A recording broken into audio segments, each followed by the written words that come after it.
6 নম্বরে নবী সাল্লাল্লাহু আলাইহি ওয়াসাল্লাম বলছেন যে একটা ভূমিকম্প হবে পৃথিবীর পূর্ব দিকে।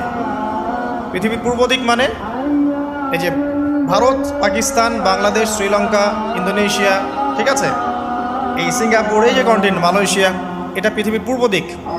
এদিকে একটা ভূমিকম্প হবে। তারপরে 7 পৃথিবীর পশ্চিমে একটা ভূমিকম্প। পশ্চিম মানে বোঝেন না?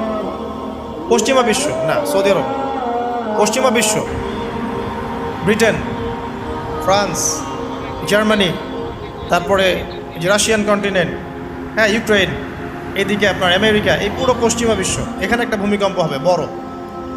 এবং এগুলো এমন হবে যেগুলোতে ভূমি মাটিতে ধসে যাবে, মাটিতে ডুবে যাবে। ভূমিকম্প না, ভূমিধস। 8 পৃথিবীর মাঝখানে মধ্যপ্রাচ্যে একটা ভূমিকম্প হবে, যেখানে আমাদের সো কল্ড আমিরুল মুমিনিনরা থাকে, যারা আমেরিকা